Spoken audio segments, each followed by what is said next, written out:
আপনারা কি দেখে বিশ্বাস করতে পারছেন যে এই গোলাপ জামুনগুলো আটা দিয়ে বানানো? এই গোলাপ জামুনগুলো আমি কিন্তু আটা দিয়েই তৈরি করেছি। তুলোর মতো নরম তুলতুলে রসালো এই গোলাপ জাম খেলে কেউ বুঝতেই পারবে না যে এগুলো আটা দিয়ে তৈরি হয়েছে।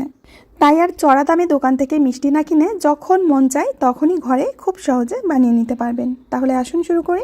মিষ্টি বানানোর জন্য সবার প্রথমে আমি শিরাটা বানিয়ে নেব। এখানে আমি শিরা বানাতে 2 বাটি চিনি আর এর জন্য 2.5 বাটি জল দিয়ে দেব। গোলাপজাম মিষ্টির জন্য শিরাটা কিন্তু পারফেক্ট না হলে মিষ্টিগুলো চুপসে যাবে বা শক্ত থাকবে। এখানে আমরা একটা পাতলা শিরা তৈরি করব। শিরাটা মোটামুটি 3 থেকে 4 মিনিট মতো জাল করব। আর শিরায় যখন এরকম একটা তেলতেলে ভাব চলে আসবে তখন কিন্তু চিনির শিরাটা জাল করা বন্ধ করে দিতে হবে। এখানে কোনো তার বাঁধানো শিরা লাগবে না, একটা পাতলা শিরাই তৈরি করতে হবে। শিরা আমার তৈরি হয়ে গেছে। এখন একটা বাটির মধ্যে নিয়ে নিচ্ছি 1 বাটি আটা। যে আটাটা আমরা সাধারণত বাড়িতে রুটি করে খাই সেই আটাই নিয়েছি। আর দিয়ে দেব সেই বাটিরই 1 বাটি গুঁড়ো দুধ। এবার সুন্দর একটা ফ্লেভারের জন্য দিয়ে দিচ্ছি এলাচ গুঁড়ো। স্বাদ বুঝে সামান্য একটু লবণ দিয়ে দেব, এতে করে মিষ্টিটা খেতে বেশি ভালো লাগবে। আর দিয়ে দিচ্ছি বেকিং সোডা। বেকিং সোডার পরিমাণটাও কিন্তু একটু বুঝে দিতে হবে। এখান থেকে আমি 1 চুটকি সোডা নিয়েছি। প্রথমে তোমাদের চামচে করে আমি দেখিয়ে দিচ্ছি। প্রথমে 1 চুটকি নিলাম, তারপরে আরও 1 চুটকি, মোটামুটি 2 চুটকি বেকিং সোডা এখানে আমি দিয়ে দিচ্ছি। এখানে যেহেতু আমি 1 বাটি আটা নিয়েছি এর জন্য 2 চুটকি বেকিং সোডা দিতে হবে। তো সমস্ত উপকরণগুলো খুব ভালো করে মিশিয়ে নেব। এখানে যে যে উপকরণগুলো ব্যবহার করছি সব কিছুর লিঙ্ক আমি ডেসক্রিপশনে দিয়ে দেবো, সেখান থেকে তোমরা কিনে নিতে পারো। এবার এখানে দিয়ে দিচ্ছি আমি 2 চামচ ঘি। এখানে তোমরা বলতে পারো যে ঘিয়ের পরিবর্তে তেল দেওয়া যাবে কি না। তেল একদমই দেওয়া যাবে না, এখানে ঘিটাই দিতে হবে। আটাটা খুব ভালো করে ময়ান করে নিয়েছি। এরকম একটা মুঠি পাকালে মুঠিটা বেঁধে যাবে আর ভেঙে দিলে এরকম ঝুড়ো হয়ে পড়বে, তাহলে বুঝবে আটাটা খুব ভালোভাবে ময়ান করা হয়েছে। এবার আমি নিয়েছি দুধ। দুধটা আমি জাল করে ঠান্ডা করে নিয়েছিলাম। এবার অল্প অল্প দুধ দিয়ে এই আটার ডোটাকে মেখে নিতে হবে। একসাথে কিন্তু সমস্ত দুধ দিতে যাবে না, অল্প অল্প করে দুধ দিতে হবে আর মাখতে হবে। আর গোলাপ জামুন বানানোর আটাটা একটু নরম করে মাখতে হবে। যত নরম করে মাখবে মিষ্টিগুলোও কিন্তু তত সফট হবে। এখানে আমি আরও দুধ দিয়ে আটাটাকে খুব ভালো করে মেখে নিচ্ছি। দেখতেই পাচ্ছ একেবারেই নরম নরম আর হাতে লেগে লেগে যাচ্ছে, এরকম আটাই কিন্তু মাখতে হবে। এবার হাতের মধ্যে আমি একটু ঘি মেখে নিয়ে এখান থেকে অল্প অল্প করে ডো নিয়ে নেব। ঠিক এইটুকু করে কেটে নিতে হবে, কারণ এইগুলো ভাজার পর কিন্তু ডবল হয়ে যায়, তাই একটু ছোট করে লেচিগুলো কেটে নিতে হবে। তো অনেকগুলো লেচি আমি কেটে নিয়েছি। এখন এখান থেকে একটা লেচি নিয়ে নিচ্ছি। হাতের মধ্যে এইভাবে একটু মেখে নিতে হবে, ঠিক আমি যেরকম দেখাচ্ছি একটু চেপে চেপে মেখে নিতে হবে। এরপরে হালকা হাতে আমি মিষ্টিটাকে বানিয়ে নিচ্ছি। প্রথম দিকে গোল করে তারপরে একটু লম্বা লম্বা করে নিচ্ছি।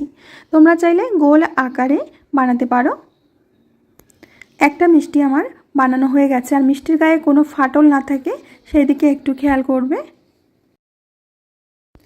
একে একে সবকটি মিষ্টি আমি বানিয়ে নিয়েছি। মিষ্টিগুলো ভেজে নেওয়ার জন্য আমি একটা কড়াইতে তেল দিয়েছি।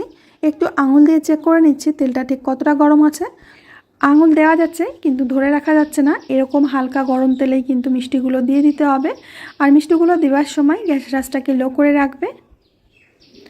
মিষ্টিগুলো দেবার পর একটা চামচের সাহায্যে আমি এইভাবে তেলটাকে নাড়িয়ে দিচ্ছি।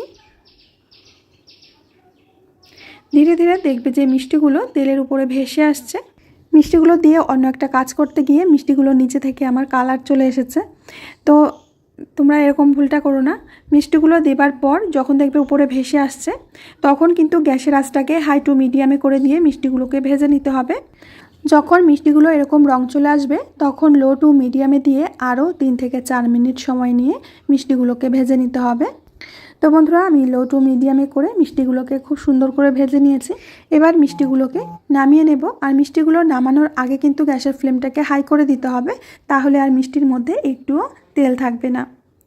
মিষ্টিগুলো ভাজা হয়ে গেছে, এখন নামিয়ে নিচ্ছি। এখন এই মিষ্টিগুলোকে হালকা ঠান্ডা করে নিতে হবে। অনেকটাই ঠান্ডা হয়ে গেছে।